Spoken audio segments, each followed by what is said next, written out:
Tehseen, not the first time that Rahul Gandhi has been abroad. He's done it in America as well. He's done this time, in Cambridge, where he has raised issues which could be uncomfortable for a country in general.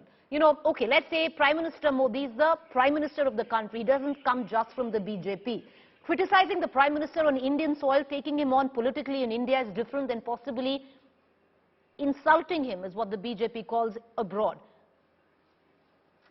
Good evening, Preeti. Thank you for having me on the show. I presume that I will also be given an uninterrupted time like the BJP spokesperson. So there are 3 or 4 points I want to make.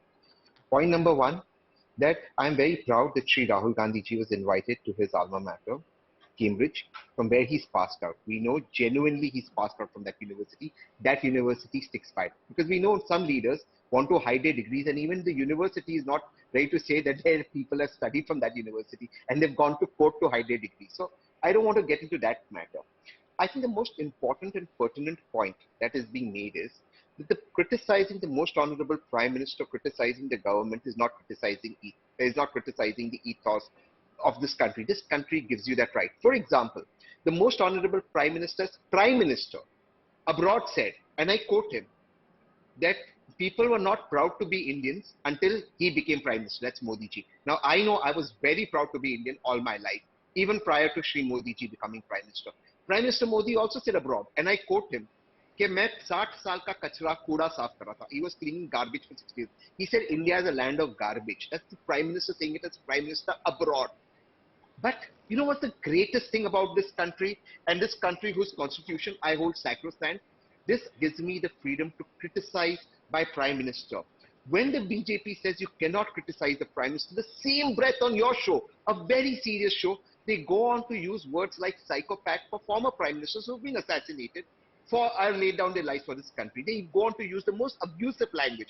I'm not saying that, I'm not getting into morality, but the same constitution that gives Rahul Gandhi the right to criticize his Prime Minister in a decent way gives Anila Singh ji the right to call an ex-Prime Minister who sacrificed his life for our country psychopath. And therefore this constitution is supreme. And no, I didn't say Rahul Gandhi is trying to Okay, ma'am, you didn't call, he called Rahul Gandhi a psychopath, she called Rajiv Gandhi a sick slaughterer.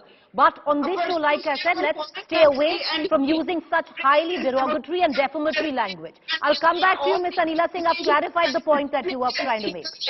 Yes, I'll clarify it for her. I'll clarify it. She called Rahul Gandhi ji a psychopath, and she called an ex-Prime Minister a slaughterer. 2 ex-Prime Ministers, ex-Prime Minister's family a slaughterer. And the same constitution that gives Rahul Gandhi the right to criticize the present Prime Minister in a decent way gives Anila Singh ji the right to call Rahul Gandhi a psychopath and his family a slaughterer. I will defend Anila Singh ji right to say it, even though I vehemently disagree with what she said, and I'm offended by what she said, but I still will defend her right to say it, because this constitution is given to us by Baba Sahib Ambedkar and the Congress. The RSS had no role in this constitution. No role, and it's showing on your television show.